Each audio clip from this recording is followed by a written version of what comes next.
오늘 도시개발법 보겠습니다. 갈 때도 좋아야 될 텐데. 자, 47페이지.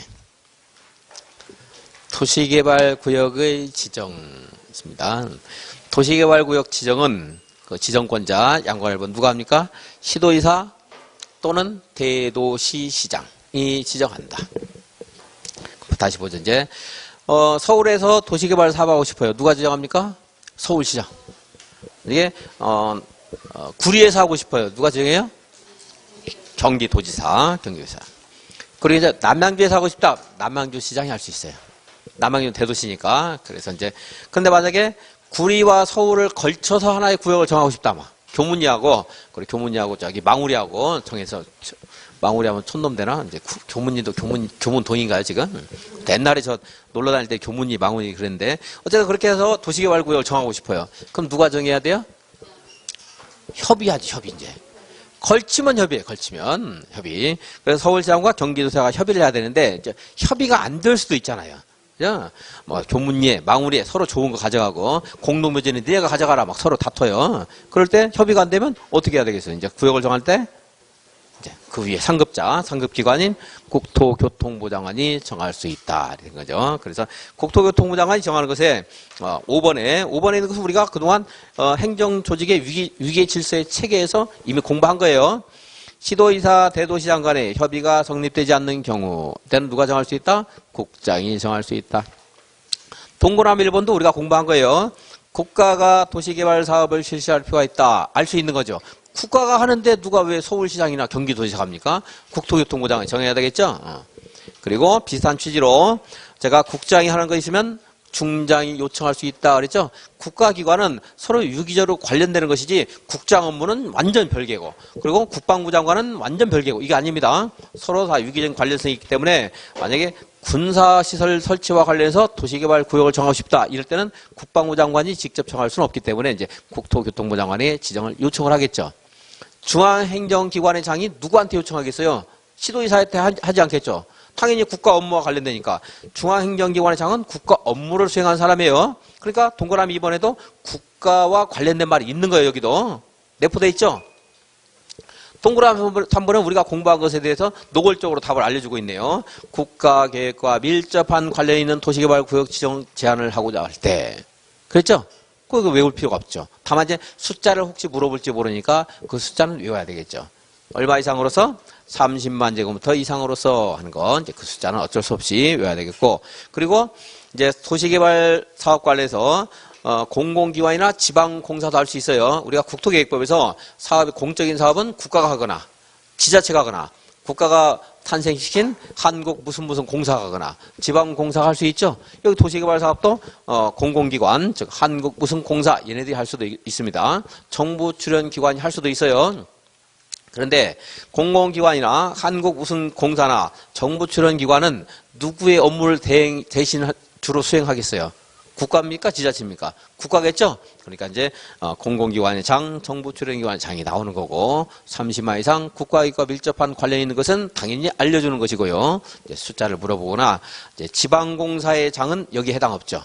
지방공사 사장은 누구와 관련된 일을 해야 돼요? 지자체와 관련된 일을 해야 되겠죠. 그러니까 이제 지자체의 도시개발구역 지정을 제한할 것이고 여기 이제 공공기관의 장이나 정부 출연기관의 장 하는 말이 나와 있고 그리고 숫자 어쩔 수 없이 숫자 외워야 되는 30만 이상입니다. 그 천재지변으로 긴급하게 사업을 실시할 필요가 있다. 이럴 때 뭐 천재지변이 있으면 예외가 항상 있다고 뭐 봐도 크게 무방하지 않습니다만은 천재지변 발생하게 되면 신속하게 사업할 수 있는 추진력이 있고 또 아무래도 재정적인 그런 마련할 수 있는 그 여유기관이 국가가 가장 강력하겠죠. 그래서 국가가 할 수 있습니다. 도시개발구역 지정권자인데 이렇게 국장, 시도의사, 대도시장을 도시개발구역 지정권자 줄여서 지정권자 이렇게 말해요. 이제 오늘은 지정권자가 제일 많이 나옵니다. 도시개발법에서 질문도 누구한테 해야 돼요? 지정권자한테 해야 돼요. 지정권자 뭐든지 모르면 지정권자 있어요. 도시개발 사업은 그렇습니다. 네, 환청 하는 게 나오는데 다른 계획을 인가하는 것은 지정권자지만 환지 계획은 누구한테 인가를 받아야 돼요? 환청, 구청장, 별시장, 군수, 구청장에게 하게 됩니다. 자, 이제 지정권자를 한번 보겠습니다. 도시개발구역 지정. 도시개발구역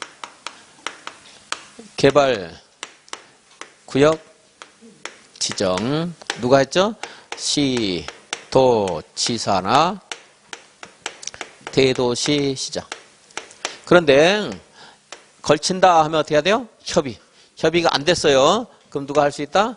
국토교통부 장관이 할 수 있다. 그래서 국토교통부는 중3 천불 하는데 불은 이제 협의가 불성립, 협의가 안 됐을 때 자, 중3 천불 교육비 누가 책임져라 그랬어요. 국가가 책임져라 이렇게 말했는데 자, 국가가 사업을 하고자 할 때 중앙행정기관의 장이 국장에게 이렇게 요청할 때 그리고 공공기관이나 정부 출연기관의 장이 얼마 이상으로 30만 이상으로 도시개발구역 국가기획과 밀접한 도시개발구역 지정을 국장에게 제안하고자 할 때 이거 뭐가 발생했어요?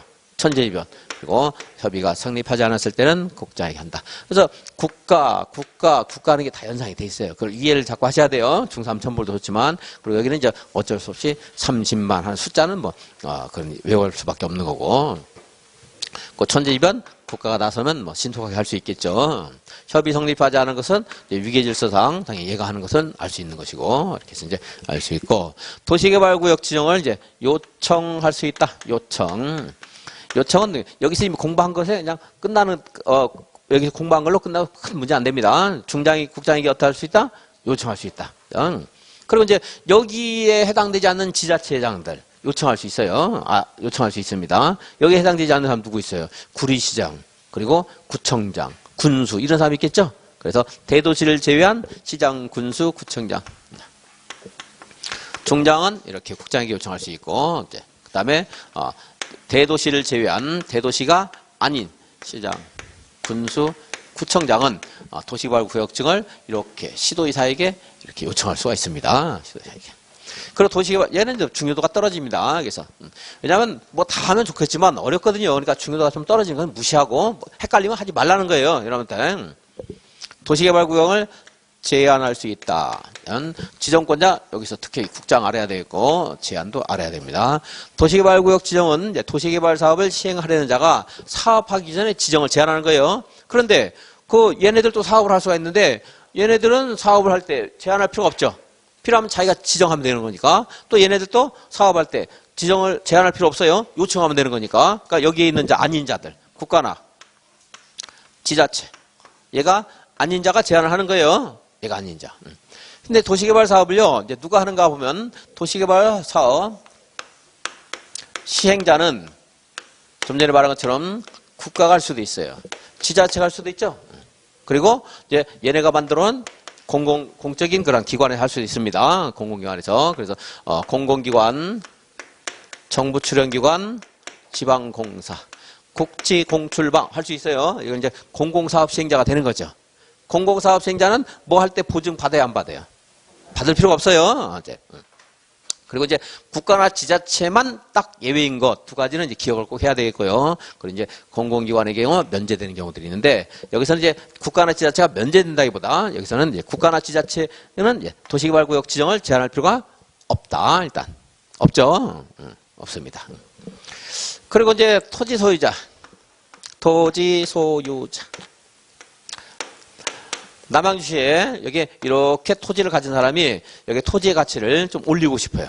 그래서 도시개발 사업을 하고 싶다 할 땐 토지 소유자도 도시개발구역 지정을 제한할 수 있다. 근데 토지 소유자가 좀 많을 때, 특히나 좀 많거나 이럴 때는 대외적인 권리관계, 의무관계가 좀 복잡할 수가 있습니다. 분란이 발생할 가능성이 많아요. 그래서 토지 소유자가 이렇게 조합을 만들 수 있어요. 조합.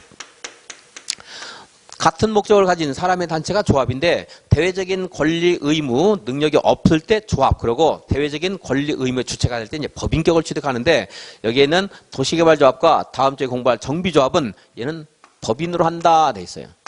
뭘 한다고요? 법인으로 한다. 그러니까 이름은 조합이지만 얘는 실제로 뭐예요?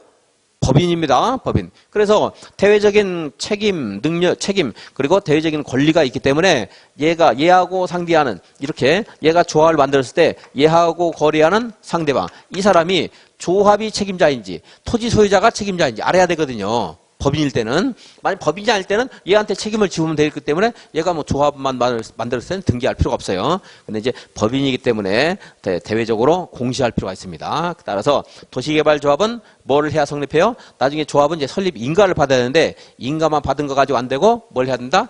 등기를 하여야 성립한다. 정비조합도 뭘 해야 성립해요? 등기를 하여야 성립한다.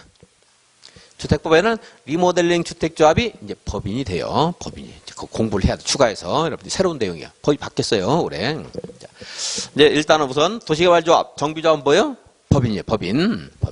그리고 작년에 나와서 가치는 많이 떨어졌는데 정비조합은 특히 이름에 무슨 정비사업조합 이렇게 이름을 쓰도록 그렇게 강조하고 있어요. 그 뒤에다가 이름까지 붙이도록 하고 있는데 리모델링 주택조합도 무슨 리모델링 주택조합 이렇게 이제 쓰도록 그렇게 하고 있습니다. 뒤에 가서 이제 공부하겠고 자 일단 얘는 뭐예요? 법인. 뭘 해야 성립한다? 따라서 등기를 해야 성립한다 하는 거예요.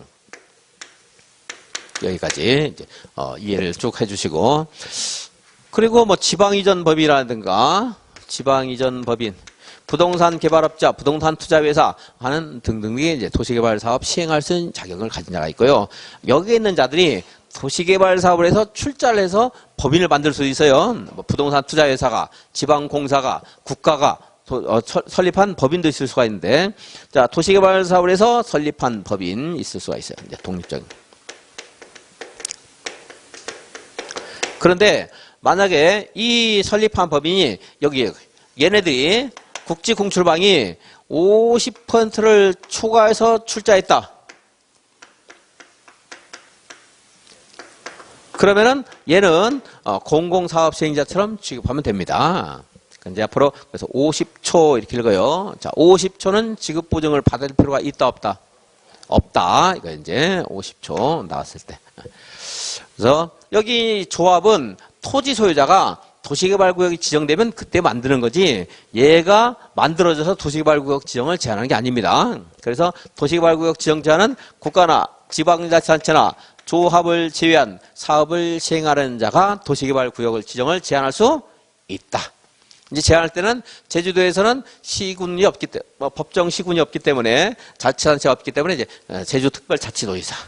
남양주에도 그냥 남양주 시장. 그러니까 제한은 이제 여기 대도시를 제외한 시장군수구청장은 이렇게 요청할 수 있는데 제한할 때는 이렇게 바로 가지는 않거든요. 그래서 이제 특별자치도지사, 시장군수구청장 이렇게 하면 돼요. 근데 여기는 중요도가 떨어진다고 했는데 제한하는 자 다르고 또 요청받는 자 다르면 여러분들이 요청하는 자 다르고 우리가 제한할 수 있는데 상대방 다르면은 여러분 헷갈려서 안 돼요. 지금 공부할 때는 보면 알 수 있어요. 제가 뭐 열심히 하면 뭐 무슨 말인가 지금은 알 수 있죠. 나중에 시험장에서 못 써먹는다 이 말이에요. 그러니까 중장이 여기 요청할 수 있다는 건 당연히 받고요. 그리고 이 사람들이 요청하는 것도 충분히 알 거예요. 이제 공부를 했으니까. 대도시장은 여기 있으니까 요청할 필요 없죠. 여기까지. 우리가 누구한테 제안하는가 여기까지 구별해서 하려고 하지 마시고 그냥 여기 있는 거하고 같다고 그냥 생각하세요. 자, 시장군수구청장에게 제안하는구나 그냥 이렇게 그냥 읽고 명확하게 구별하려고 하지 말라는 겁니다. 자, 제안할 수 있다. 누구는 못해요? 국가, 지자체, 조합. 뭐 못하거나 할 필요가 없는 거죠. 제한자가 제한의 주체가 아닙니다. 다음에 이들이 제한할 때, 여기가 이렇게 도시개발구역이 여기다 제한할 때는요, 그 토지 면적의 3분의 2 이상의 토지 소유자의 동의를 받아야 돼요. 토지 면적 얼마 동의 받아야 돼요? 3분의 2 동의 받아야 돼요. 이상 동의를 받아서 제한하게 되는데, 그때, 여기에 이제, 여기 있는 공공기관이나 정부주령기관, 지방공사도 도시개발구역 지정 제한할 수 있죠? 얘네들은 동의 안 받아요. 제한할 때.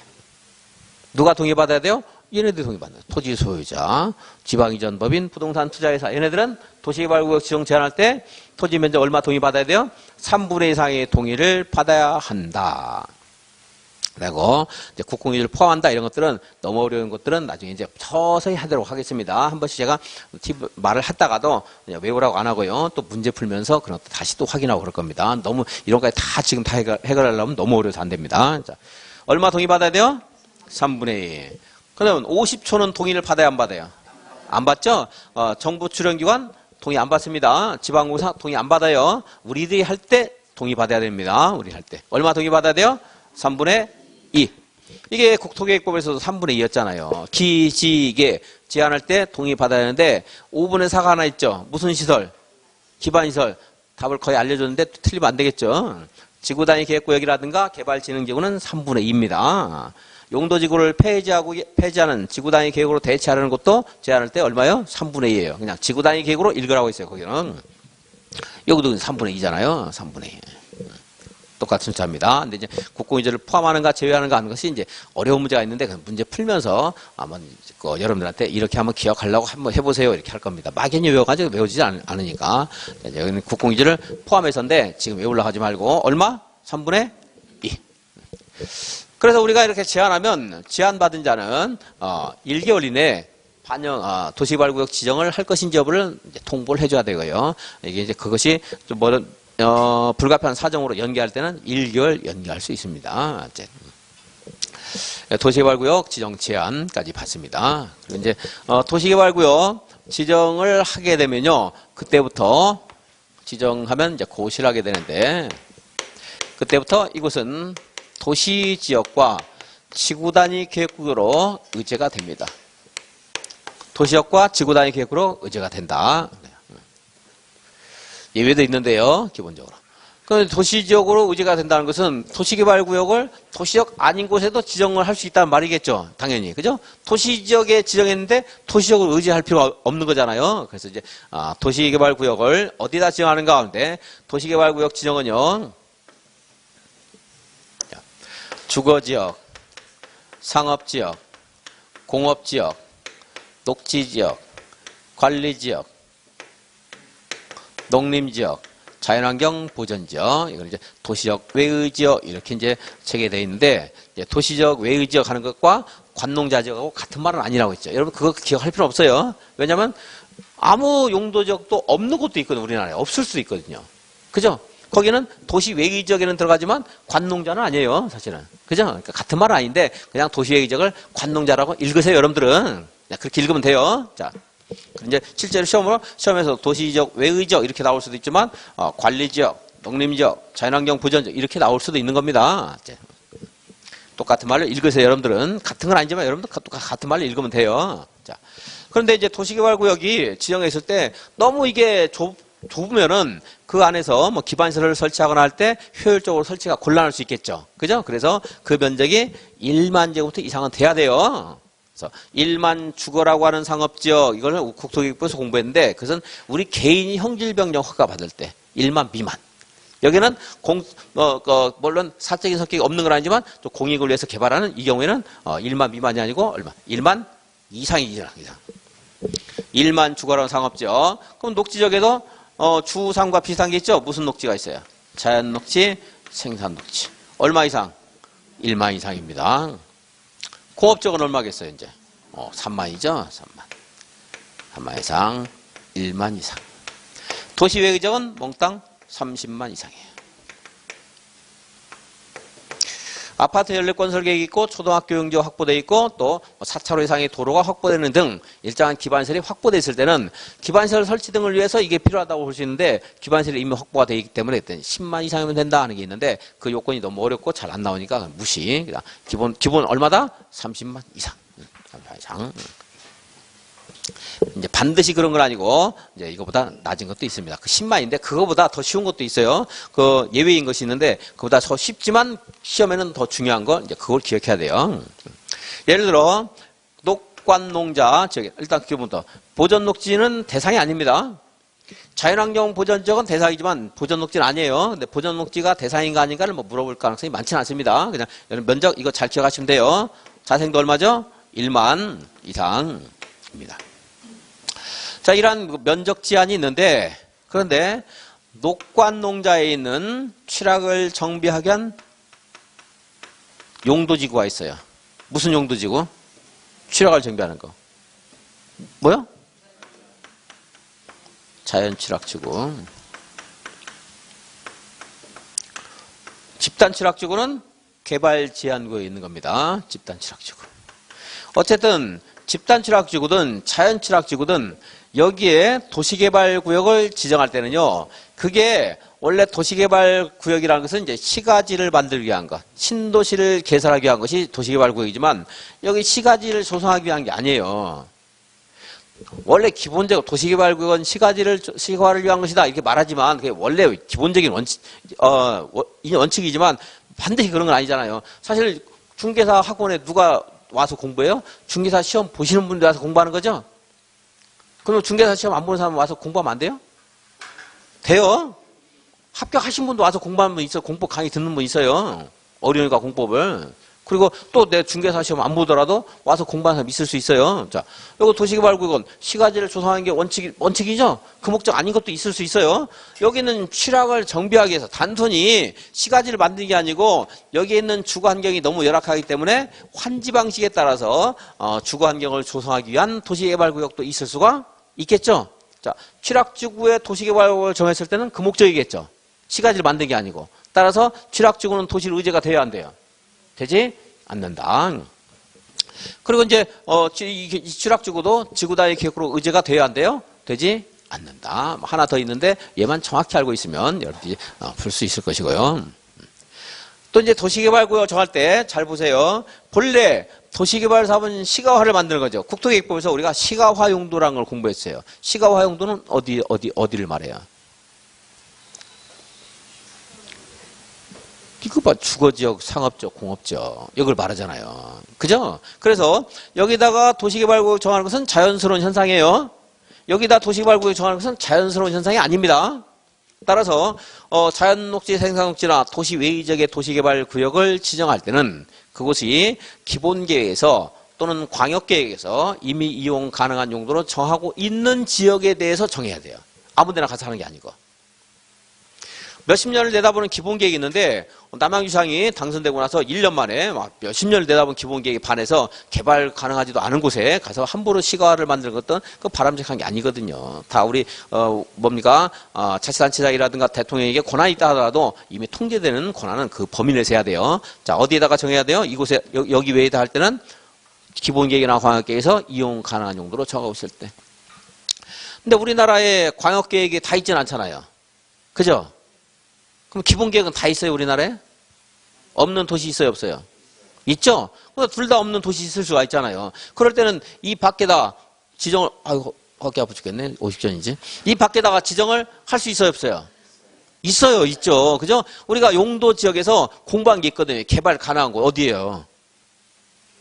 계획관리지역과 자연녹지 지역에서. 그러니까, 광역계획이나 기본계획이 없는 도시군이라고 한다면, 그때는 이제 계획관리적이나 자연녹지적에서는 할 수가 있습니다. 이게 이제 그거 아니면 기본계획이나 광역계획에서 정하고 있는 곳에 하면 되는 거고요.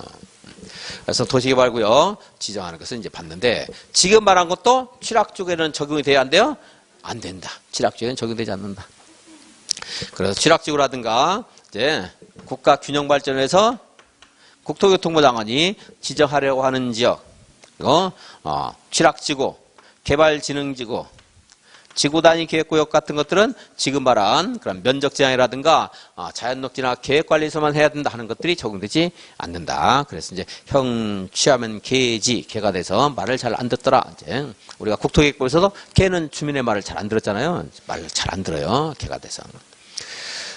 이게 이제 도시개발구역 지정이고요. 도시개발구역 지정하는 절차 한번 보겠습니다. 지정한 절차는 시험에서 잘 물어보는 편은 아닙니다. 여기 도시개발구역 지정할 때. 자, 어디다가 지정할 것인가 하려면 먼저 기초조사 할 수 있다. 그래놨어요. 이제 여기서 사실 할 수 있다는 해야 된다고 저는 해석이 돼요. 근데 글자는 할 수 있다고 돼 있어요. 왜냐면 이거 지정하는 자가 기초조사 만약에 직접 하면 얘가 하는 거고 요청할 때 얘가 하는 거고 제안할 때 얘가 하는 건데 얘도 할 수 있고 얘도 할 수 있고 얘도 할 수 있다 뭐 이렇게 하다 보니까 권한을 부여하는 측면에서 니네가 할 수 있다 이렇게 권한을 부여한 측면에서 말한 것이지 이걸 생략하거나 할 수 있다는 임의적인 절차라고는 생각되지 않아요. 사실은 전질적으로 기초조사라고 지정하는 것은 현대국가에 있을 수가 없어요. 하지만 글자는 그래야 되기 때문에 그 의미를 파악을 제대로 안 하고 그냥 출제하는 사람이 그냥 글자만 낼 수 있어요. 자, 도시개발구역 지정할 때는 기초조사를 도시개발구역 지정하려는 자, 요청하려는 자, 제안하려는 자가 기초조사를 해야 된다. 그러면 어쨌든 틀린 말이에요. 글자는 다르기 때문에 그런 문제는 이제 조금 수준이 있는 출제이라면 안 내겠지만 그 장관 글자만 보고 내는 경우다 혹시 있을지 모르니까 어쩔 수 없이 할 수 있다. 자, 국토계획법 얘보다 국토계획법에서 광역도시계획 수립할 때 기초조사를 할 수 있다. 그럼 돼야 안 돼요? 안 되죠? 해야 돼요. 기본계획 수립할 때 토지적성 평가를 할 수 있다. 그럼 돼요 안 돼요? 안 되는 거 해야 돼요. 물론 이제 예외적으로 생략할 수 없는 건 아니지만. 자, 그리고 이제 주민 의견, 지방 의견을 듣게 되는데 주민 의견을 듣기 위해서는 공람해야 되겠죠. 그죠? 여기다 지적하겠는데요.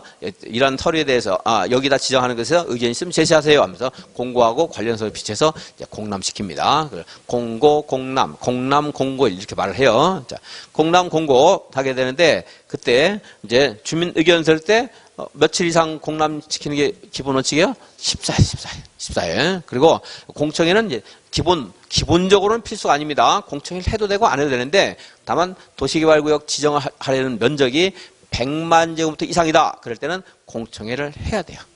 얼마 이상일 때? 100만 이상일 때 공청회를 해야 됩니다. 또 이제 또 관련 중앙행정기관과 협의를 해야 되고요. 그리고 도시의회는 심의를 거쳐야 하는데 협의할 때도 만약에 100만 제곱미터 이상이다. 그럴 때는 국토교통부 장관과 꼭 협의를 해야 됩니다. 면적 파헤치는 면적이 크기 때문에 국토에 대한 개발이 되는 거잖아요. 그래서 100만 이상일 때는 국장과 협의를 해야 됩니다. 근데 이제 역으로 만약에 도시개발구역을 지정할 때 도시개발구역 지정할 때는 아까 공고를 둘 이상이 일간신문에 공고를 해야 돼요. 인터넷 홈페이지는 안 읽어보겠습니다. 앞으로 이제 그건 당연한 거고 시험에 틀리게 안 하니까 둘 이상이 일간신문에 공고를 해야 되는데 10만 미만일 때는 일간신문 공고 안 하고 그냥 남양주 15 공보에 공고할 수도 있습니다. 그냥 15에 돈 많이 들어가니까 일간신문 실으려고 그러면 이제 10만 미만은 일간신문 안 실어도 되는 예외. 100만 이상은 공청회를 꼭 해야 한다는 예외. 그 이제 두 가지 특례 규정이 있습니다. 그래서 이제 도시개발구역 지정한 절차는 그렇게 어려운 거 아니까 그냥 칠판 하나 쓰고 말로 했고 교재에서 조금 이따 읽어보겠습니다. 그래서 앞으로 이제 도시개발구역 지정 공람 공고일 이런 말이 나와요. 공람 공고의 의미가 뭐냐면 뭐 의미를 물어보진 않아요. 우리한테 시험에서 이미 알려졌어요. 이제 그죠?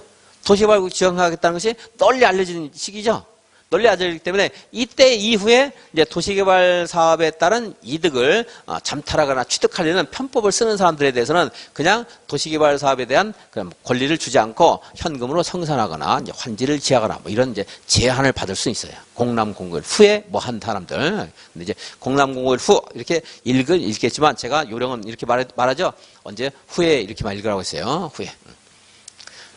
후에 도시개발구역 도시개발구역 지정을 위한 공람 공고 후에 구분 소유권을 분할하여 취득한 자에게는 이제 현금으로 청사하거나 아니면 환지를 제한할 수 있다. 그러니까 입주한지 안 해줄 수 있다. 이런 말이 나올 수 있고요. 그리고 공람 공고 후에 구분 소유권을 분할해서 취득한 자에게는 이제 동의자 수에서 제외한다. 뭐 이런 말 나오거나 할 수가 있어요.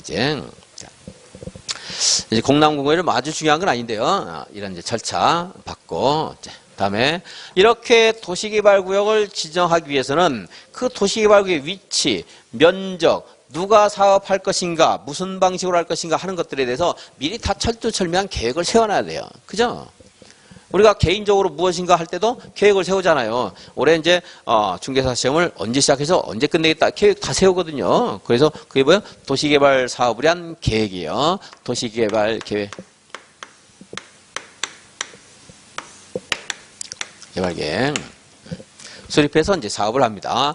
도시개발 계획에는 당연히 도시개발 구역이 어디인가 하는 것들이 이제 당연히 있고요. 사업 시행 관련해서 왜 하는가에 대한 리스트가 쭉 있는데 그 양이 너무 많으니까 특별히 여기를 전부 공부하라고 강의는 안 합니다. 이제 우리가 강의와 시험 관련해서 이런 게 자주 나오니까 여기다 이제 쓰는데 시행자에 관한 사항과 시행 방식에 관한 사항 이런 것들이 이제 도시개발 계획에 당연히 있어야 돼요. 시행자는 저기 있는 누군가를 도시개발구역 지정권자가 지정하게 됩니다. 차기할 수도 있고 지정할 수도 있고 그렇습니다. 그 시행 방식은 공적인 성격이 강한 수용 방식이 있을 수가 있고 그리고 이제 공익적인 성격이 없는 건 아니지만 사익 성격이 강한 환지 방식 있을 수 있고 이걸 섞어 쓰는 혼용 방식이 있을 수 있어요. 혼용 방식 있을 수 있다. 근데 이제 이렇게 강제적으로 하는 게 아니고 토지 소유자들의 이익을 한 이런 환지 방식을 할 때는 토지 소유자의 동의 받으셔야 돼요.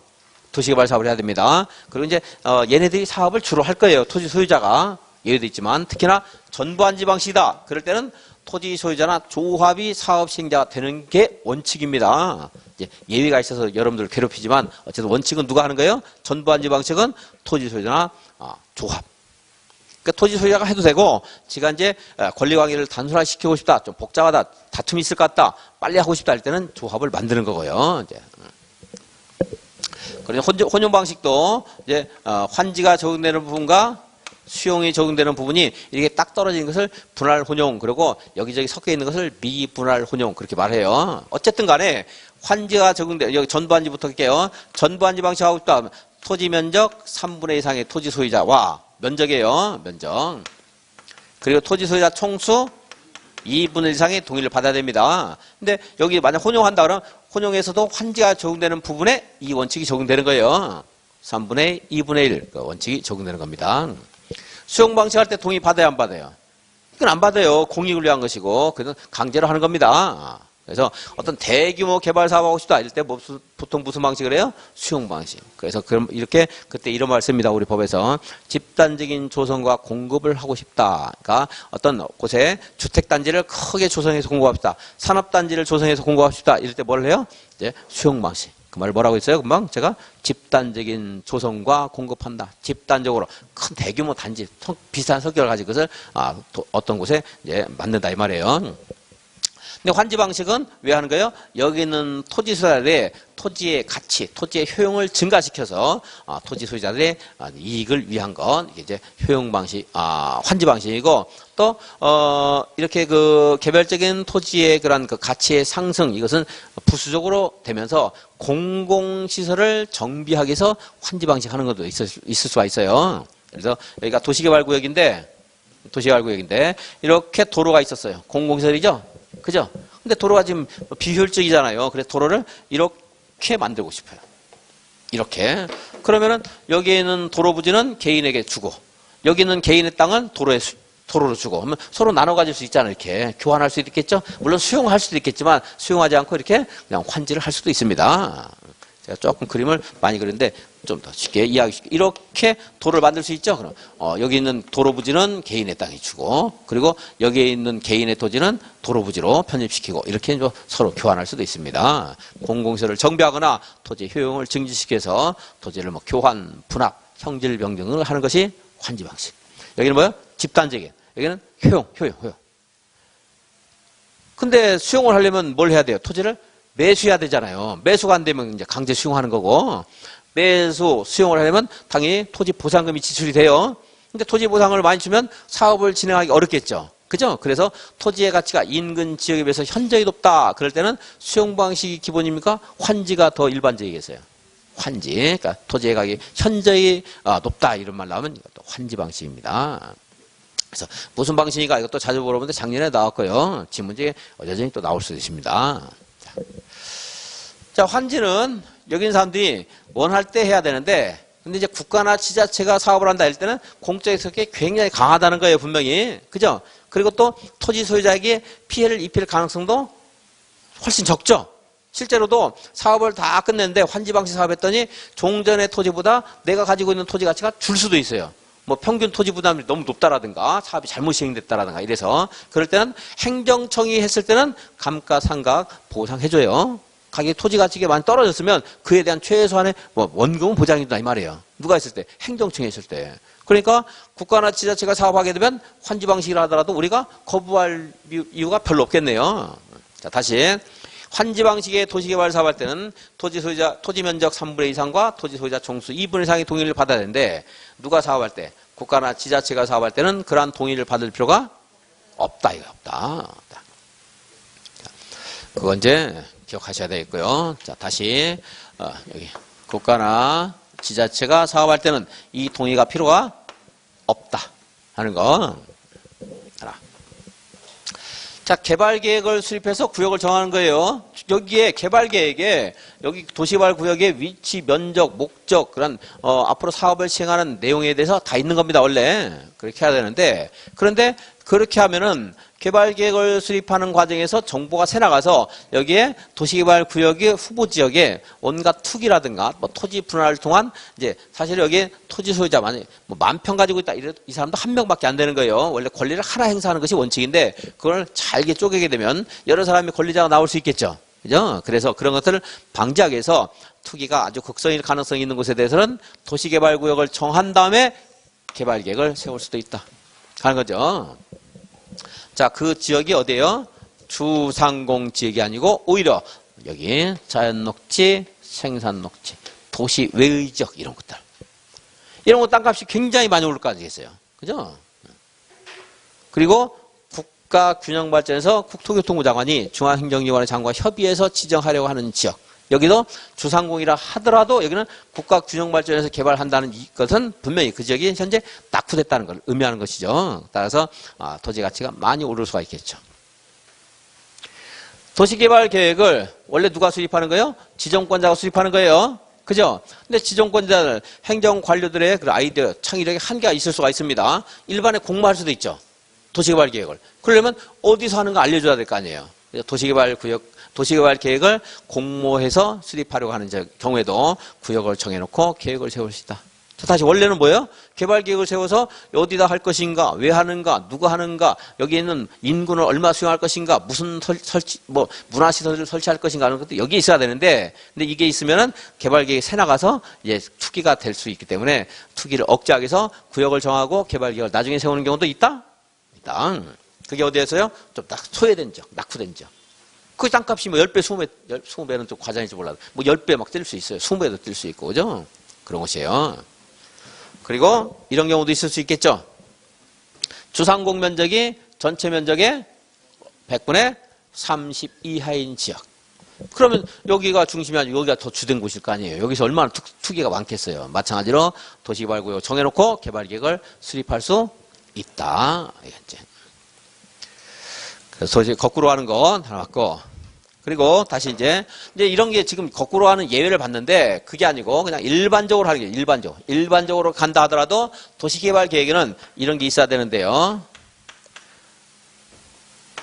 박세세환 이런 게 이제 이런 내용이 이제 들어갈 수 있는데 이것을 개발 계획을 수립할 때 일단 보류했다가 도시개발구역을 정하고 나중에 포함시킬 수 있다. 아까 좀 전에 말한 것은 이러한 곳에서는 아예 온통 전부 거꾸로 갈 수 있다는 거고, 지금 이 말은 원래는 순서대로 가는 것인데, 그러니까 주거지역에서 사업을 해요. 지금 호평역이니까 주거지역이니까 이거 한 다음에 이거 해야 되겠죠. 그죠? 그런데 우리 도시개발구역 밖의 지역에 기반시설을 설치할 때 그의 비용 부담에 관한 계획이나 세입자 주거나 생활 안정 대책이나 보상 대상이 되는 모든 재산권에 대한 목록이 있어요. 무슨 목록? 세부 목록 작성이나, 그리고 순환 개발 방식에 따라 도시개발 사업하는 경우 순차적으로 개발하는 거 말하는 거죠. 그럴 때도 그런 것들은 그 내용을 보류했다가 나중에 할 수 있다 하는 건 딱 4개니까 4개가 좋죠. 아닌 것 해가지고 하나 4개 좋으니까 나올 수 있고. 그래서 개발계획과 도시개발구역 지정하는 거 전체 흐름을 한번 봤습니다. 여기서 이 도시개발구역을 지정할 때, 도시개발계획을 수립할 때 동의요건을 계산한 거 한번 확인해 보겠습니다. 자, 전체 토지 면적 여기에 A, B, C 그리고 1, 2, 3, 4 하는 토지 소유자가 있다고 가정해 보겠습니다. 그럴 때 전체 토지 면적이 얼마 동의받아야 돼요? 3분의 2. 그리고 토지 총수 얼마 동의받아야 돼요? 2분의 1. 그래서 A, B, C만 동의해서는 안 되는 거죠. 그죠? 면적은 3분의 2가 됐지만 총수의 2분의 1이 안 됐잖아요. 그죠? 1, 2, 3, 4만 동의해도 면적이 3분의 2가 안 되니까 총수는 2분의 1 이상이지만 안 돼요. 그러면 이제 만약에 이제 A, B, C와 1 이렇게 동의를 했다. 그러면 그때는 이제 면적 3분의 2 이상도 되고 총수 2분의 1 이상도 되는 거죠. 이렇게 해서 여기서 도시개발 사업을 해야 됩니다. 그때 만약에 그런데 여기 이 토지를 A, A1, A2, A3가 공유하고 있다. 그럼 이 사람은 몇 명이에요? 1명. 공유자는 몇 명? 1명. 그리고 만약에 이 C에 B에 B가 지상권자다. 이러면 몇 명이에요? 1명이에요, 또. 1명. 근데 이제 여기에도 이렇게 여기를 해볼까요? 여기가 C, C1, C2, C3가 이렇게 여기서 이 토지를 공유하고 있는데 여기서 가보니까 가까이 가봤더니 이 사람들이 토지를 공유하고 있는데 그것만 하기가 이렇게 다세대 주택이 하나 있어요. 다세대 주택이. 다세대 주택이 있는데 C, C1, C2, C3가 여기서 구분 소유권을 가지고 있습니다. 그럼 이제 집합 건물을 구분 소유하고 있죠. 그러면서 건물을 이제 빼면 토지만 봤을 때는 공유하고 있죠. 아까 토지 공유자를 몇 명이라고 토지 소유자 몇 명이었어요? 한 명이지만 집합 건물을 구분 소유하고 있을 때는 구분 소유자 각각을 토지 소유자로 본다. 여기는 몇 명이에요? 그래서 4명, 4명. 이렇게 된다 이거예요. 자, 여기는 몇 명이에요? 1명. 공유 대표한 사람 1명. 여기는 C 1, 2, 3이 공유하고 있지만 이제 구분 소유가 집합 건물 구분 소유이기 때문에 이 사람들은 각각을 봐서 4명 이렇게 한다는 겁니다. 자, 이거까지 알면 이제 거의 되는 건데 조금 더 들어가면 이 말은 이제 한번 들어보고 뭐 여러분 읽을 때 크게 어려운 읽으면 뭐 알 수 있는 거니까 한번 하게. 국공유지를 포함한다는 걸 또 오히려 이거는 기억이에요. 국공유지 포함해요. 3분의 2 이상 2분의 1 할 때 국공유지를 포함한다, 제외한다. 포함한다. 여기 어딘가에 이렇게 국공유지가 있다. 이 국공유지가 있으면 국공유지까지 포함해서 면적 3분의 2, 머릿수 2분의 1 이상 동의 받아야 돼요. 포함해서. 그래서 우선 어쨌든 이렇게 여기에 국공유지가 있습니다. 국공유지. 파란색을 포함해서 3분의 2 동의 받아야 되는데 먼저 동의 요건을 이제 취득해서 이제 도시개발 사업하고 싶으면 먼저 이 하얀색 부분에서 동의서를 받아와야지. 하얀색 부분에서 그곳에서 3분의 2, 2분의 1 요건을 갖췄어요. 갖췄는데 여기서 다 찬성해서 파란색 포함해도 3분의 2, 2분의 1이 됐다. 이러면 국공유지 관리청 갈 필요 없어요. 그것만 가지고 이게 도시개발구역 지정해달라 또는 개발계획 수립해달라 이런 동의 요건이 충족되는 건데 그런데 만약에 하얀 곳에서만 따졌을 때는 3분의 2, 2분의 1이 되는데 파란색을 합했더니 3분의 2가 좀 모자라더라. 이럴 때는 이제 국공유지 관리청 찾아가야 돼요. 물론 하얀색 부분에서도 3분의 2가 안 됐다. 그럼 이제 그건 안 되는 거예요. 그 사업 못 해요. 그것은. 적어도 하얀색 민간 토지에서 3분의 1을 갖추면 그것이 이제 전체에서 3분의 2가 안 됐을 때는 국공유지 관리청 가져가는 거고 민간 부분에서 3분의 2, 2분의 1 됐는데 그 전체에서도 3분의 2, 2분의 1 되면 국공유지 관리청을 찾아갈 필요가 없다. 국공유지 관리청 반대해도 3분의 2가 됐잖아요. 할 수 있는 거예요. 자, 그 전에 그럼 이제 그 순서는 여러분이 모르더라도 동의요건 환지방식 개발계획 수립하거나 도시개발구역 지정 제한할 때 동의요건에 국공유지가 포함된다, 제외된다. 포함된다. 이게 이제 국토계획과 관련해서 굉장히 어려운데 일단 여기가 또 중요하니까 여기를 기억해 주세요. 이걸 이제 국공유지하고 도시개발구역 국토계획법 제한할 때하고 이제 차이점이 있는 것은 나중에 여러분 헷갈릴만 할 때 왜 그런가 한번 간단히 말하겠는데 여기서만 일단 볼게요. 다시 여기서만 보면 어쨌든 환지방식 사업하면 국공유지도 역시 환지구역에 포함되는 거고요. 국공유지 관리청도 나중에 환지했을 때 받아야 돼. 토지를요. 받아야 되겠죠. 그러니까 국공유지도 전체 그냥 사유토지하고 똑같은 이해관계 당사자가 되는 거다.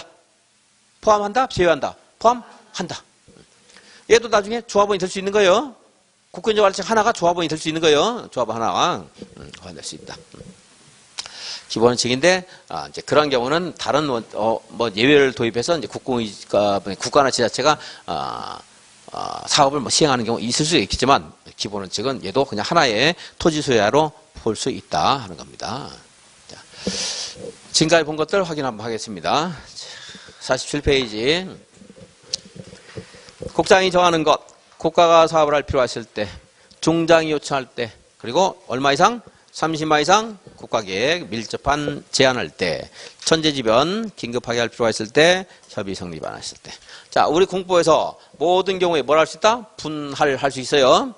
도시개발 구역을 같은 곳인데도 붙어 있는데 분할해서 A지구, B지구 이렇게 해서 사업을 할 수가 있다. 도시개발 구역 지정할 수 있고 또 오히려 또 떨어져 있는데 평내 호평역에 A지구 그리고 저 뒤에 있는 저 뒤에 무슨 산인가 모르겠네요. 산자락 밑에다가 B지구에서 저 뒤는 이제 뭐 주거 배후 단지, 여기는 상업단지, 산업단지 이런 식으로 결합해서 할 수도 있다. 분할 결합할 수 있다. 분할을 하려면 조금 전에 도시개발구역이 최소 단위 면적이 얼마였어요? 10,000제곱미터. 취락지구 이런 데 빼고는 원래 그건 예외적인 빼고요. 10,000제곱미터죠? 그래서 분할을 할 때도 각각의 구역이 얼마 이상이 돼야 돼요? 10,000제곱미터. 그래야지 각각의 도로 같은 거 설치할 때도 뭔가 좀 효율적으로 설치를 할 수 있거든요. 기반시설 부담구역은 얼마 이상이어야 돼요? 여러분들 결혼식 축의금 보통 얼마예요? 요즘에? 10만 원 할 때 부담돼야 안 돼요? 돈이 부담되죠? 기반시설 부담구역 얼마 이상? 10만 이상이에요. 이러면 안 잊어먹겠지. 그래도 잊어먹죠, 또 이제. 나중에 뭐가 부담이었지? 공부가 부담이라고 그랬나? 이제. 자, 도시개발구역. 도시개발구역은 각각 분할했을 때 얼마 이상? 1만 이상. 48페이지. 관계 중앙행정기관의 장은 국장에게 요청할 수 있다고 했죠? 대도시안인시장 군수구청장은 특별시장, 광역시장, 도지사에게 도시개발구역 지정을 요청할 수 있고, 국가나 지자체, 조합은 제한할 수 있다, 없다? 그냥 막 생각 없이 대답하시면 안 되니까 계속 생각을 해요. 생각 없이 공부하는 것은 제가 되게 저는 싫어하지만 여러분 좋아할 수 있지만 저는 싫어요.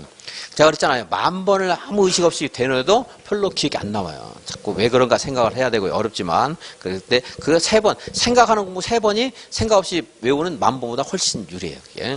근데 구구단은 왜 외우냐? 얼마 안 되거든, 양이. 그러니까 지금도 남아있는 거예요. 양이 얼마 안 되니까. 이거는 양이 너무 많잖아요. 그러니까 무의미하게 외우면 안 되는 거예요, 이제. 자꾸. 자, 국가나 지자체나 조합은 지금 있어요, 없어요?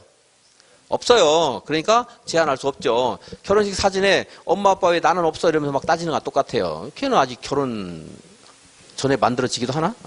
그건 좀 약간 잘못됐네. 그건 만들어지기도 하지만 조합은 구역 지정 후에 만들어지는 구역 지정 후에. 그러니까 얘가 제한하는 게 아니에요. 안 된다. 다음에 이제 제안서 제출. 누구한테 하는가는 안 읽어보겠습니다. 제안서 제출인데 만약에 구리와 이거 좀 어려울까? 구리와 남양주의 도시개발구역을 지정하고 싶어요. 그럼 이제 누가 이렇게 걸쳐 있어요. 누가 지정한다? 협의한다. 남양주시장과 도지사가 협의해서 해야 돼요. 이제 대도시고 여기 경기도시가 되겠죠. 그럼 이제 우리도 여기다가 제안하고 싶어요. 내가 토지 소유자가 내 땅이 이렇게 걸쳐 있어요. 그래서 도시개발구역 지정 제안하고 싶다. 그럴 때는 이제 누구한테 하느냐면 이제 제안서 받는 걸 협의하지 않죠. 그것은 그죠? 뭔가 사업할 때 협의하는 거지 제안서 받는 걸 협의하는 거 아니에요. 제안서는 하나에서 제출하면 되겠죠. 우리가 넓은 곳에 해야 돼요. 좁은 곳에. 넓은 곳에 제한하려는 지역이 넓은 면적이 속한 그런 자치단체에 제한을 하면 돼요. 우리는 이제 제안서 제출. 그다음에 이제 수용여부 통보는 얼마 이내? 1개월 이내에 제안자에게 통보해야 된다. 1개월 연장 가능하고요. 동의 받아야 하는데 토지 소유자나 지방이전 법인 등 민간 시행자가 제안할 때요. 뭐 부동산 투자회사, 부동산 개발업자, 뭐 토목공사업 면허를 취득한 자, 뭐 이런 자들이 있는데 다 암기할 필요는 없습니다, 여러분들. 자, 그때 면적 얼마 이상의 동의를 받아야 돼요? 3분의 2. 면적 산정은 국공유지를 포함해서 해요? 빼고 해요? 포함해서. 이 경우는 이제 환지 방식의 사업을 하기 위해서 제한하는 거거든요, 이게, 우리가 거의. 그럼 이제 환지 방식의 사업을 하게 되면 국공유지 관리청도 하나의 이해관계자가 되는 거다. 그랬죠? 그러니까 그 사람 빼야 돼요? 동의를 받아야 돼요? 동의 받아야 돼요? 국공유지를 포함해서 그렇습니다. 근데 도시개발법에만 해도 국공유지를 포함하는 부분도 있고 빼는 부분도 있는데, 그냥 도시개발법에서는 그냥 포함한다고 그냥 읽는 게, 그러면은 뭐 한 7, 80%는 맞아요, 그게. 만약에 뭐 빼야 되는데 포함한다고 해서 틀린 것은 별수 없고 그냥 일단 포함한다고 해서 읽으세요. 국공유지. 그들은 이제 해봤는데 너무 어려우니까 그냥 보지 마시고요. 자, 국공유지를 포함해서 얼마예요? 3분의 2. 동의 받아야 돼요. 3분의 2. 그게 뭐 언젠간 나오겠지만 좀 아주 부담되지 않는 것 같아서 소개를 했는데 뭐 아직까지 나온 적이 없고 그까지 항상 생각해서 공부할 수 없으니까 그냥 안 하겠습니다. 뒤에는. 보지 마시고 또 설명하면 또 여러분 머릿속에 자꾸 생각하고 보니까 안 보겠습니다. 자, 국공유지를 포함해서 얼마? 3분의 2. 50초 동의 받아야 한다. 받을 필요 있어요? 없어요? 없다. 그럼 당연히 공공기관, 정부투명기관, 뭐 한국 무슨 공사 이런 거 나오면 동의 받을 필요가 없다. 자, 이렇게 도시개발구역 지정 제한하게 되면 뭐 기초사를 한다든가 주민 의견을 듣는다라든가 협의 심의하는데 비용이 들어가겠죠. 그 비용의 전부나 일부를 부담하게 할 수 있다. 제한한 자에게. 시켜야 된다 그러면 안 돼요. 부담시킬 수 있다. 면적 1만 주거라고 하는 주거적 상업적 얼마 이상이요? 1만 이상. 그럼 자연녹지, 생산녹지도 역시 주상 자생이 있으니까 1만 이상이고 도시외기적은 얼마요? 30만 이상. 공업적은 3만 이상. 그러니까 관리 독립은 3만 아니에요. 30만이에요. 30만 이상. 네, 도시외의 지역의 도시개발구역을 지정할 때는 또는 뭐 관리지역의 도시개발구역을 지정할 때는 언제나 30만 제곱미터 이상이어야 된다. 맞아요? 틀려요? 틀렸다는 거예요. 언제나 그럼 그 밑에도 10만짜리도 있고 그건 설명 안 해요. 제가 간단히 해놨지만 별로 이걸 외워가지고 시험 보는 데서 별로 도움이 안 돼요. 이게 밑에는 건. 그러니까 30만이 아닌 경우도 있어요. 또 이것뿐만이 아니고 조금 전에 말했잖아요. 취락지구 같은 데는 30만 이상일 필요가 없잖아요. 여기는. 그러니까 관리지역의 도시개발구역을 지정할 때는 그 면적이 30만 제곱미터 이상이어야 된다. 이렇게 말하면 맞는 말이에요. 근데 언제나 반드시 이렇게 말하면 틀린 말이고 예외도 있으니까.